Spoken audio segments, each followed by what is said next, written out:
नमस्कार, आपका बहुत बहुत स्वागत है और मैं हूं आपके साथ अंकिता सिंह। बुलेटिन की शुरुआत करेंगे बड़ी खबर से जो कि लखनऊ से आ रही है। सीएम योगी की बड़ी बैठक, डीजीपी के साथ सीएम योगी की बैठक। सीएम योगी की आधी रात तक डीजीपी सीएम संग बैठक। सीएम योगी ने अयोध्या, काशी के अफसरों को दिए निर्देश।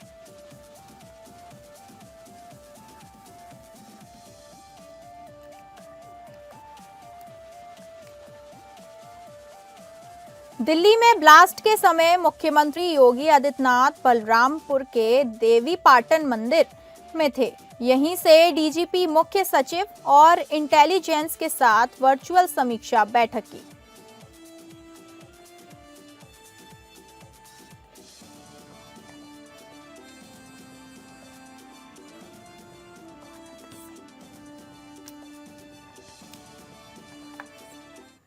तमाम जानकारियों के साथ हमारे विशेष संवाददाता आनंद सिंह हमारे साथ जुड़ गए हैं।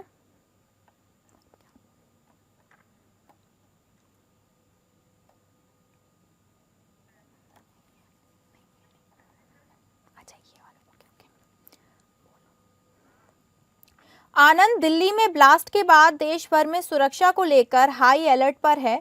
यूपी में भी सुरक्षा को लेकर कड़े इंतजाम किए गए हैं। सीएम ने अधिकारियों संग बैठक की, क्या निर्देश दिए हैं? दिल्ली में जो धमाका हुआ है उसके बाद से ही उत्तर प्रदेश में लगातार हाई अलर्ट है और अब इस बात से भी इनपुट मिल रहे हैं कि जो दहलाने की साजिश थी वो सिर्फ दिल्ली को दहलाने की साजिश नहीं थी, बल्कि उत्तर प्रदेश के संवेदनशील स्थान जिसमें धार्मिक स्थान भी शामिल है उन पर भी आतंकियों की निगाह थी और कहीं ना कहीं ये प्लान था कि उत्तर प्रदेश को भी दहलाया जाए। हालांकि जो सुरक्षा एजेंसियां थी वो पूरी तरह से सतर्क थी और उनकी सतर्कता के कारण ही एक देश को दहलाने का जो पूरा प्लान था वो कहीं ना कहीं नेस्तनाबूद हुआ है। हालांकि दिल्ली में अब विस्फोट जरूर हुआ है, तो आप कह सकते हैं कि इसके बाद क्योंकि हाई अलर्ट है उत्तर प्रदेश में, मुख्यमंत्री योगी आदित्यनाथ भी स्थिति पर नजर बनाए हुए हैं और इसी क्रम में उन्होंने जो प्रदेश के मुखिया है, पुलिस मुखिया है, डीजीपी है, इनके साथ वर्चुअली बैठक की है और न सिर्फ बैठक की है बल्कि चाहे अयोध्या हो, काशी हो, मथुरा हो, ये तमाम जो दूसरे संवेदनशील स्थान है उनको लेकर स्पष्ट दिशा निर्देश जारी किए हैं। पुलिस की अगर हम बात करें तो उत्तर प्रदेश में पुलिस की तरफ से हाई अलर्ट है, लगातार चौकसी रखी जा रही है। जो संवेदनशील स्थान, सार्वजनिक स्थान है, वहां पर पेट्रोलिंग पुलिस की लगातार जारी है, पुलिस मार्च कर रही है और एक तरह से जो आतंकी मंसूबे हैं उनको फेल करने का जो कदम उठाए जाने चाहिए वो हर तरह से कदम उत्तर प्रदेश में उठाए जा रहे हैं। बहुत बहुत धन्यवाद जानकारी देने के लिए।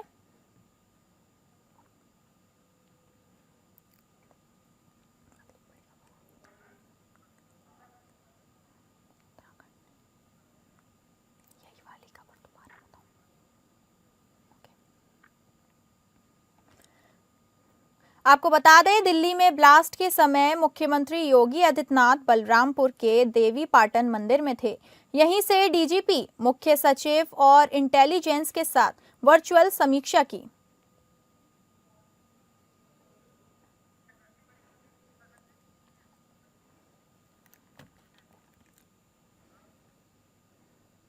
अगली बड़ी खबर लेंगे उत्तराखंड से। दिल्ली ब्लास्ट के बाद उत्तराखंड में अलर्ट जारी, सीमाओं पर बढ़ाई चौकसी, डॉग स्क्वाड के साथ चेकिंग के निर्देश।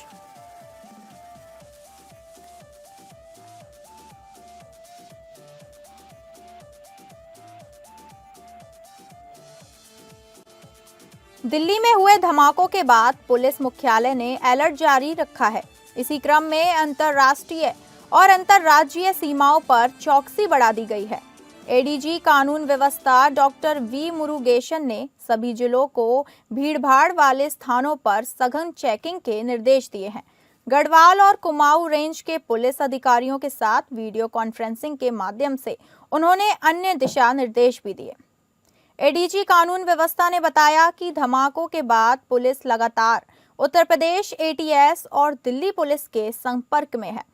इसके साथ ही अन्य सीमावर्ती राज्यों के पुलिस अधिकारियों के साथ भी समन्वय बनाया जा रहा है। हिमाचल बॉर्डर और सहारनपुर बॉर्डर पर विशेष चौकसी बढ़ती जा रही है। इन राज्यों के अधिकारियों से हर घंटे जानकारी साझा की जा रही है। इसके साथ ही नेपाल सीमा पर भी एसएसपी के साथ समन्वय बनाया जा रहा है।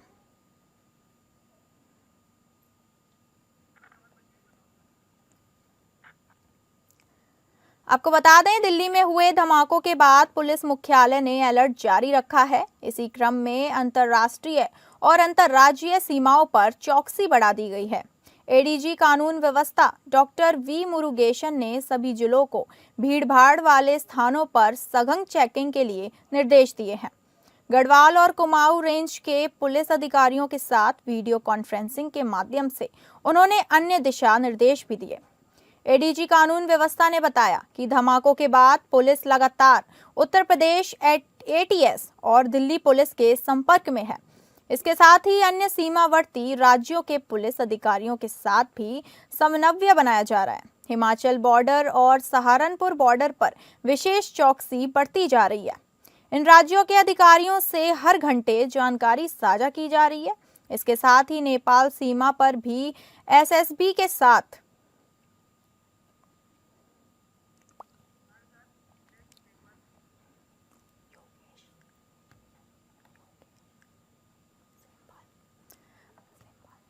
तमाम जानकारियों के साथ हमारे विशेष संवाददाता योगेश सेमवाल हमारे साथ जुड़ गए हैं।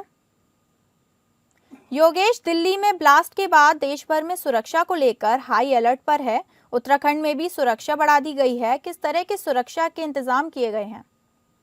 जी बिल्कुल, आपको बताना चाहेंगे कि जिस तरह से हम उत्तराखंड की बात करते हैं तो उत्तर प्रदेश से लगी हुई सीमाएं हैं और इसके साथ ही दिल्ली भी ज्यादा दूर यहाँ से नहीं है। और जिस तरह से बम ब्लास्ट दिल्ली में हुआ, जिस तरह से वो जो पूरा का पूरा ब्लास्ट सामने आया, उसके बाद उत्तराखंड भी हाई अलर्ट पर है। खुद इसको लेकर डीजीपी ने जो है वो आला अधिकारियों के साथ बैठ के, पुलिस के आला अधिकारियों के साथ उन्होंने पूरा जो है दिशा निर्देश दिए। उन्होंने बताया कि किस तरह से हमें सुरक्षा करनी है। हमारी सीमाओं की अगर बात करें जो हिमाचल से और उत्तर प्रदेश से मिलती है, खास साथ ही अगर देखें तो नेपाल की जो सीमा है, तो इन सारी सीमाओं पर पूरी तरह से मुस्तैद पुलिस हो गई है और हर किसी की चेकिंग की जा रही है। बॉर्डरों पर बहुत ज्यादा देखा जा रहा है कि कोई भी ऐसी गतिविधि करता हुआ नजर ना आए जो गतिविधि संदिग्ध हो। इन सभी चीजों पर ध्यान दिया जा रहा है। बहुत बहुत धन्यवाद जानकारी देने के लिए।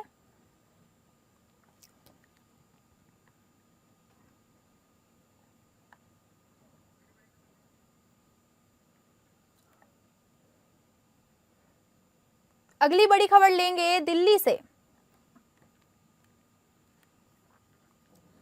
दिल्ली एनसीआर में वायु प्रदूषण का मामला। वायु प्रदूषण के मामले पर आज सुप्रीम कोर्ट सुनवाई करेगा।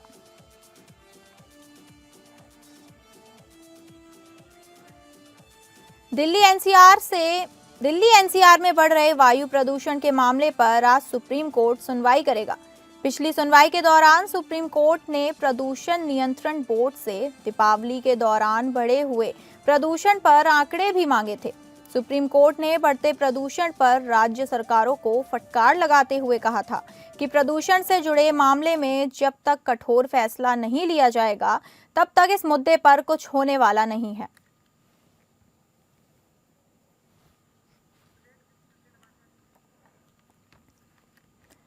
तमाम जानकारियों के साथ हमारे संवाददाता विवेक हमारे साथ जुड़ गए हैं। विवेक, पूरा मामला विस्तार से समझाइए। बिल्कुल, एमसी मेहता का एक मामला है जो काफी समय से चला है। इसमें पोल्यूशन और तमाम ऐसी चीजें हैं जो जिन पर सुनवाई होती है, उसी से जुड़ा ये एयर पोल्यूशन का मामला है जो काफी लंबे समय से चला आ रहा है और हर साल सुनवाई इस मामले पर होती है।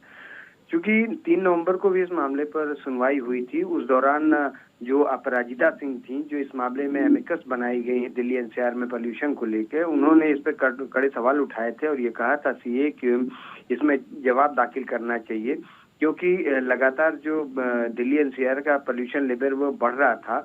और आपको अपने दर्शकों को ये जानकारी बता दें कि कल ही इस मामले पर ग्रेड 3 लागू किया गया है। हालांकि जो ग्रेड 3 लागू किया गया है, क्योंकि AIQ जो है वो 400 साढ़े 400 के पार लगातार बढ़ते ही जा रहा था, तो ग्रेड 3 लागू किया गया है।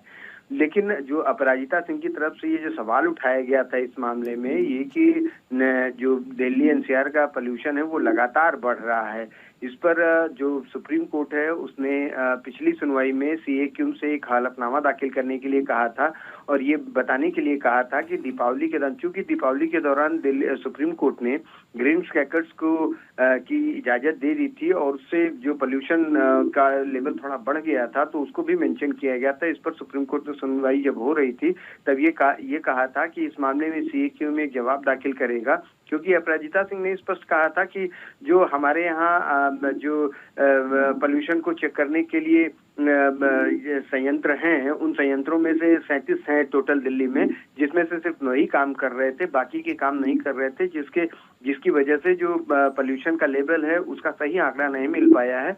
इस पर सुप्रीम कोर्ट ने नाराजगी जाहिर की थी और ये कहा था सीएक्यू इस बारे में अपना हलफनामा दाखिल करेगा।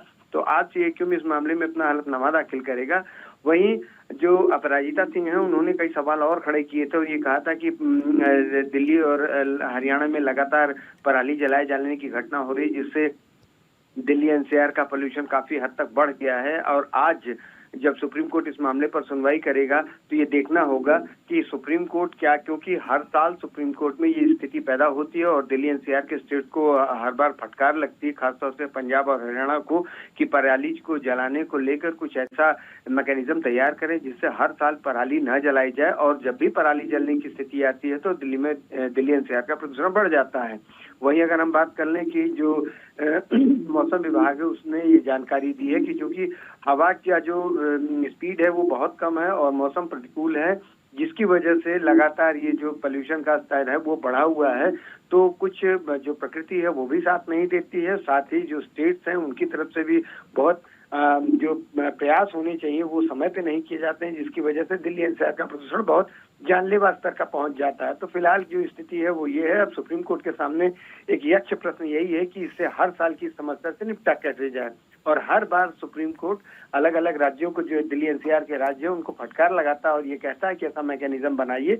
और सुप्रीम कोर्ट को यहाँ तक कहना पड़ गया कि जब पोल्यूशन आता है तो उस दौरान जब तक सरकार, सुप्रीम कोर्ट की तरफ से कोई कठोर आदेश नहीं आता तब तक सरकारों की नींद नहीं खुलती है, यानी कि सरकारें काम करना नहीं चाहती हैं। तो ये तमाम ऐसे पहलू हैं जिनके ऊपर सुप्रीम कोर्ट हर साल चर्चा करता है और इस बार भी जो ये मौसम है उसकी वजह से जो वायु का प्रदूषण है दिल्ली एनसीआर का वो गंभीर स्थिति में पहुंचता जा रहा है। सुप्रीम कोर्ट इसके लिए क्या कोई आदेश जारी करेगा या जो चीजें आएंगी वो कोर्ट में सुनवाई के बाद ही पता चल पाएंगी। जी बहुत बहुत धन्यवाद जानकारी देने के लिए।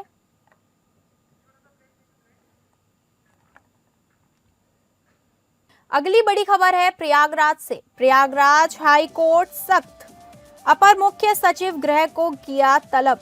समय से जवाब न दाखिल होने पर अपर मुख्य सचिव गृह तलब। इलाहाबाद हाई कोर्ट ने कई बार अवसर देने के बावजूद रासुका में निरुद्ध व्यक्ति की याचिका पर जवाब न दाखिल किए जाने पर अपर मुख्य सचिव गृह को तलब किया है। यह आदेश न्यायमूर्ति जे मुनीर एवं न्यायमूर्ति संजीव कुमार की खंडपीठ ने गाजीपुर के शब्बीर अहमद की याचिका पर दिया है। कोर्ट ने गत 6 फरवरी से राष्ट्रीय सुरक्षा अधिनियम के तहत हिरासत में रह रहे याची की याचिका पर जवाबी हलफनामा के लिए गत 10 सितंबर को समय दिया था। 29 अक्टूबर को समय फिर बढ़ाया गया। गत 6 नवंबर को कोर्ट ने राज्य की ओर से जवाबी हलफनामा 11 नवंबर को या उससे पहले दाखिल करने को कहा। यह भी कहा कि ऐसा न करने पर कोर्ट को अपर मुख्य सचिव गृह को तलब करने के लिए बाध्य होना पड़ेगा। उस दिन गाजीपुर के जेल अधीक्षक की ओर से जवाबी हलफनामा दाखिल किया गया। गाजीपुर के डीएम व केंद्र सरकार का जवाबी हलफनामा भी आ गया व याची की ओर से डीएम के जवाब का प्रत्युत्तर शपथ पत्र भी आ गया, लेकिन राज्य सरकार की ओर से हलफनामा दाखिल नहीं किया गया।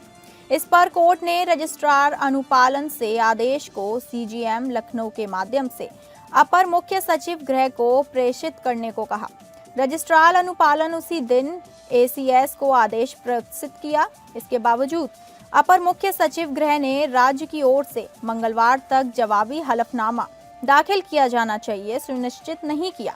कोर्ट ने इसे गंभीरता से लेते हुए अपर मुख्य सचिव गृह को 13 नवंबर को दोपहर 2 बजे व्यक्तिगत रूप से उपस्थित होने या उस समय तक यह सुनिश्चित करने की राज्य की ओर से अपेक्षित जवाबी हलफनामा दाखिल कर लिया गया है का निर्देश दिया।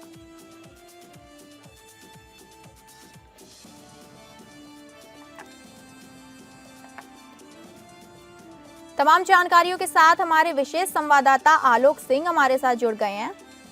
आलोक, क्या है पूरा मामला?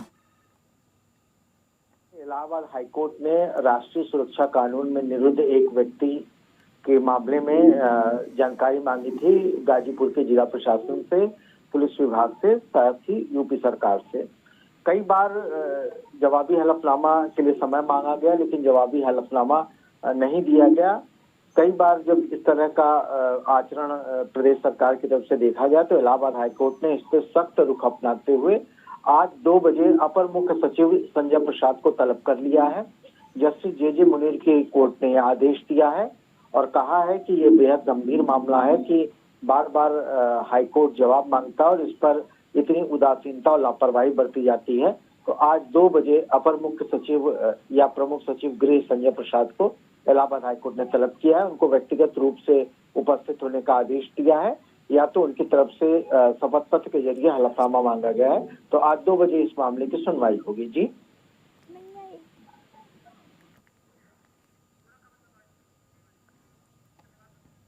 बहुत बहुत धन्यवाद जानकारी देने के लिए।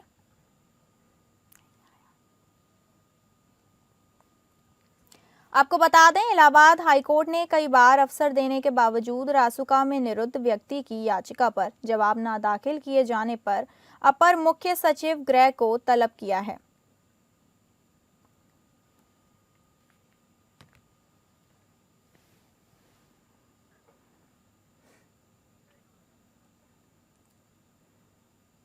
अगली बड़ी खबर लेंगे महाराष्ट्र से। दिल्ली बम धमाके के बाद महाराष्ट्र में गिरफ्तारी, महाराष्ट्र एटीएस ने दी दाबिश। महाराष्ट्र एटीएस ने कार्रवाई करते हुए कुछ लोगों को हिरासत में लिया। दिल्ली बम धमाके के बाद महाराष्ट्र एटीएस एक्शन मोड पर है। कुछ महीने पहले महाराष्ट्र के पुणे इलाके में महाराष्ट्र एटीएस द्वारा कार्यवाही करते हुए कुछ लोगों को हिरासत में लिया गया था। हिरासत में पूछताछ के दौरान एक आरोपी ने मुंब्रा में रहने वाले एक शिक्षक से पहचान होने का दावा किया। इसके बाद महाराष्ट्र एटीएस ने आज तड़के मुंब्रा इलाके के कौसा में छापेमारी करते हुए शिक्षक के घर पर लैपटॉप, फोन और कंप्यूटर सहित अन्य सामग्री जब्त कर लिया। बताया जा रहा है कि अचानक महाराष्ट्र एटीएस के छापेमारी करने से टीचर को भी समझ नहीं आया कि आखिर एटीएस ने उसके घर पर कार्यवाही क्यों की। मुंब्रा में जिस शिक्षक के घर पर महाराष्ट्र एटीएस ने छापेमारी की है, उसका फिलहाल पता नहीं चल सका। इस शिक्षक का घर मुंबई के कुर्ला इलाके में भी है, इसलिए मुंब्रा में घर की तलाशी लेने के बाद महाराष्ट्र एटीएस ने शिक्षक को मुंबई के कुर्ला इलाके में स्थित दूसरे घर ले गए और वहां पर तलाशी महाराष्ट्र एटीएस द्वारा जारी है। सूत्रों द्वारा मिली जानकारी के अनुसार क्या शिक्षक का कोई संबंध पुणे एटीएस में गिरफ्तार हुए आरोपियों से है? क्या इसकी भी जांच पड़ताल महाराष्ट्र एटीएस द्वारा की जा रही है? तो वहीं दूसरी तरफ राजधानी दिल्ली में हुए बम धमाके के बाद तमाम राज्यों में हाई अलर्ट जारी कर दिया है और ऐसे में महाराष्ट्र एटीएस का ठाणे जिले के मुंब्रा कोसा में कार्यवाही करना भी संदिग्ध बना देता है।